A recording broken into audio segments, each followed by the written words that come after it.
नमस्कार बच्चों। आज कक्षा 10 इंग्लिश का प्रोज का चैप्टर नंबर 2 जो ए लेटर टू गॉड, ईश्वर के लिए एक पत्र, ये आपका शीर्षक है लेसन 2।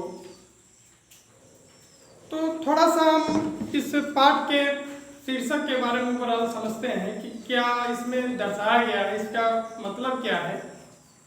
एक लेंचो नाम का किसान है जो एक घाटी में रहता है, खेती का कार्य करता है और अत्यंत परेशानियों से गुजरता है। गरीब व्यक्ति है लेकिन ईमानदार मेहनती व्यक्ति है। तो उसके फसल को पानी की जरूरत थी। अगर ज़्यादा पानी हो जाता तो अच्छी थी, नहीं हो जाता तो कम से कम बौछार की ही तो बहुत जरूरत थी, फसल पक रही थी। लेकिन प्रकृति का ऐसा प्रकोप हुआ कि ओलावृष्टि होना शुरू हो गई और जिससे उसकी सारी फसल नष्ट हो गई। तो जब सारी फसल नष्ट हो गई तो उसको बहुत दुख हुआ। तो अपने परिवार के जीवन यापन के लिए पूरे साल भर के लिए और फिर से खेत की अगली फसल के बुआई के लिए उसके पास पैसे नहीं थे। तो उन्होंने क्या किया कि भगवान के नाम का ए लेटर टू गॉड जो आपका शीर्षक दिया गया है, अब ये समझिए, उन्होंने भगवान को जो है एक पत्र लिखा और उस पत्र में कोई ऐसी बातचीत नहीं थी, बल्कि एक तरह से उसमें मांग की गई थी कि हे भगवान, ये जो प्रकोप हुआ, जो ओलावृष्टि हो गई, हमारी सारी फसल उससे नष्ट हो गई है। हम अपने परिवार के जीवन यापन के लिए और इस फसल की फिर से बुआई करने के लिए हमको पैसों की ज़रूरत है। तो कृपा करके हमें आप पैसे भेज दीजिए जिससे हमारा पूरा परिवार जीवित रहे और खेती गृहस्थी का कार्य करता रहे। तो यही पूरा इसका मूल भाव है जो इसमें दर्शाया गया है। तो चलिए लेसन को देखते हैं लाइन टू लाइन। हम इस लेसन को समझते हैं कि कहा क्या गया है। ए लेटर टू गॉड, ठीक है, ये लिखा गया है जी.एफ. स्टूडेंट्स के द्वारा, इसके लेखक हैं। तो हम शुरू करते हैं इसको। The house the only one in the entire village. The house माने वह घर, यानी किसका घर? लेंचो नाम का व्यक्ति जो किसान था, उस किसान का घर। The only one in the entire village, संपूर्ण घाटी में अकेला था। Sat on the crest of लोही, जो सैट ऑन माने स्थिति था, क्रिस्ट ऑफ लोही निचली पहाड़ी के ऊंचाई पे स्थित था। वह घर जो संपूर्ण घाटी में अकेला था, निचली पहाड़ी के ऊंचाई पर स्थित था। फ्रॉम दिस हाइट, इस ऊंचाई से, यानी जिस ऊंचाई पर उसका घर था, उस ऊंचाई से one could see the river, कोई भी व्यक्ति नदी को देख सकता है। And the field of right corn, और पकी हुई फसल का खेत दिखाई देता था। डोटेड विथ द फ्लावर्स, जो फसल फूलों से भरी हुई होती थी, that always promised a good harvest, तो हमेशा एक अच्छे फसल के रूप में दिखाई देती थी। The only thing the earth needed, जमीन को केवल एक ही वस्तु की आवश्यकता थी, वाज ए डाउन पावर, एक भारी वर्षा की, आर एटलीस्ट सोवर, या तो कम से कम एक बौछार की आवश्यकता थी। थ्रू आउट द मॉर्निंग, पूरे सुबह से ही, लेंचो माने Lencho, who knew his field intimately, जो अपने खेत को भली भांति अच्छी तरीके से जानता था, हैड डन नथिंग, कुछ भी कार्य नहीं किया, else but seen the sky toward the north east, बल्कि आसमान को उत्तर और पूर्व की दिशा में देखता रहा। सेक्शन 2 इसका है, now we are really going to get some water women, तो अपनी पत्नी से कहता है, आसमान में बादल उधर उत्तर की दिशा में, पूर्व की दिशा में देख रहा था।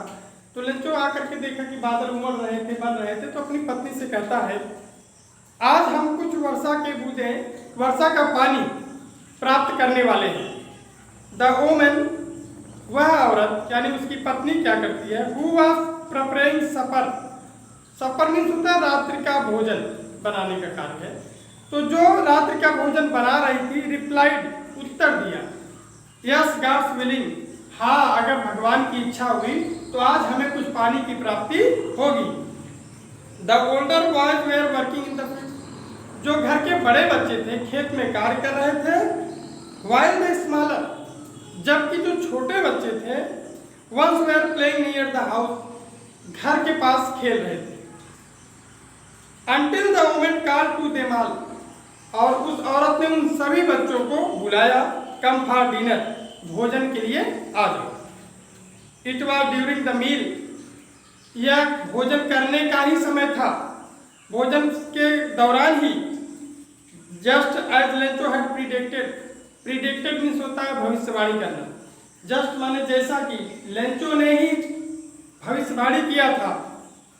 बिग ड्रॉप्स ऑफ रेन, वर्षा की बड़ी बड़ी बूंदें, बिगैन टू फॉल, बिगैन माने गिरना, शुरू होना, फॉल मीन्स गिरना, धीरे धीरे जो है गिरना शुरू हो गई। इन द नॉर्थ ईस्ट, उत्तर पूर्व की दिशा में, ह्यूज माउंटेन्स ऑफ क्लाउड, बादलों का विशाल पर्वत के समान बादल, could be seen approaching, approaching means होता है अपनी तरफ आते हुए, अपनी तरफ यानी उनकी तरफ, लेंचो की तरफ आते हुए दिखाई दिया। The air was fresh and sweet, हवा में ताजगी थी और मिठास थी। आप भी जब भी देखेंगे आप, बरसात होती है, बरसात हो जाने के बाद जब हवाएं चलती है तो बहुत ही मधुर हवा होती है। आजकल तो ये समय चल रहा है, आप महसूस कर सकते हो, देख भी सकते हो। The man went out for no other reason, वह व्यक्ति, मैन जो शब्द दिया गया, वह व्यक्ति अर्थात लेंचो किसी अन्य कारण से बाहर नहीं गया था। Then to have pleasure, pleasure means होता है सुख, फीलिंग माने अनुभव करना, द रेन माने वर्षा का, ऑन हिज बॉडी अपने शरीर, यानी वह व्यक्ति अर्थात लेंचो किसी अन्य कारण से बाहर नहीं गया था, बल्कि वह वर्षा के आनंद को अपने शरीर पे अनुभव करने के लिए बाहर गया था। एंड व्हेन ही रिटर्न, और जब वो भीग करके वापस आए, ही exclaimed, exclaimed मीन्स होता कहना, कहा, उन्होंने कहा, these are not raindrops, ये वर्षा की बूंदें नहीं हैं, falling from the sky, जो आसमान से नीचे गिर रही हैं, they are new coins, ये नए नए सिक्के हैं। the big drops are 10 cents, जो बड़ी बड़ी बूंदें हैं वो 10 पैसों की हैं, and the little ones are 5, और जो छोटी बूंदें हैं वो 5 पैसों की। इसका मतलब समझते हैं, कभी कभी गांव में आप लोगों ने सुना भी होगा, पानी की जब ज्यादा आवश्यकता होती है तो बोलते हैं कि पैसा बरस रहा है, अन्न बरस रहा है, तो यानी पानी का महत्व इतना ज्यादा उस समय था कि वो जो बूंदें हो रही थी तो उस किसान के लिए वो पैसे के समान थी। अगला है with satisfied expression, satisfied means होता है संतुष्टि, एक्सप्रेशन मतलब होता है भाव, तो संतुष्टि के भाव के साथ ही रिगार्डेड, ही माने वह माने लेंचो, रिगार्डेड माने निहारता रहा, देखता रहा, the field of ripe corn, पकी हुई फसल के खेत को, विथ इट्स फ्लावर, जो फूलों से भरी हुई थी, derived in A curtain of rain, जो कि वर्षा में बालियां आपस में चिपक के आवरण की तरह बन गई थी। वर्षा क्या होती थी, एक पर्दा आवरण जैसे होता है, वैसे जब वर्षा हो रही थी तो पानी के साथ बालियां जो है आवरण की तरह बन गई थी, चिपक गई थी। But suddenly strong wind began to blow, लेकिन अचानक एक तेज हवा बहना शुरू हो गई। एलॉन्ग विथ द रेन, और वर्षा के साथ साथ very large hailstone began to fall, बहुत बड़े बड़े ओले गिरना शुरू हो गए। दीज ट्रूली डिड रिसेंबल, ये जो new silver coins, these truly ये सही सही चांदी के सिक्के की तरह दिखाई दे रहे थे। The boys exposing themselves to the rain, बच्चों ने भी, लड़कों ने भी अपने आप को बाहर वर्षा में कर लिया, यानी भीगने चले गए।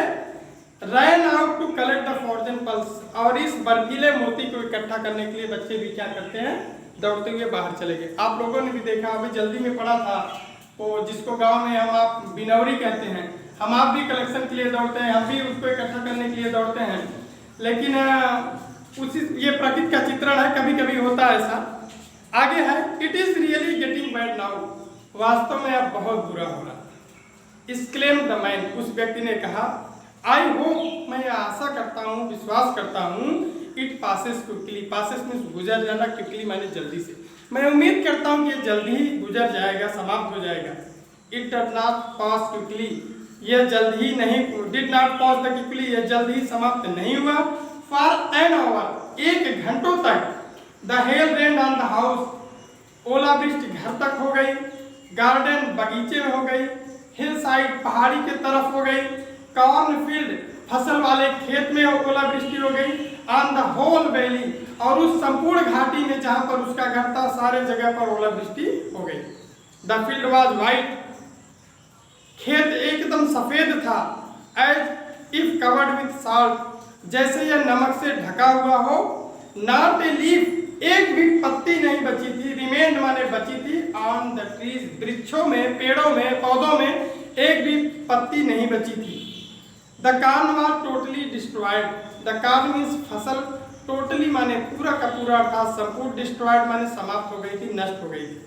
The flower were gone, flower माने पुष्प, वेयर गॉन माने गायब हो गए थे, चले गए थे। फ्रॉम द प्लांट्स, पौधों से। Lencho's soul was filled with sadness, Lencho की आत्मा दुख से भरी हुई थी। When the storm had passed, जब तूफान समाप्त हो गया, गुजर गया, चला गया। He stood in the middle of the field, वह खेत के मध्य में खड़ा हुआ। And said to his sons, और अपने लड़कों से कहा। इसके आगे कल बताते हैं। आप पढ़िएगा, लाइक करिएगा और इस पर कमेंट जरूर करिएगा। धन्यवाद।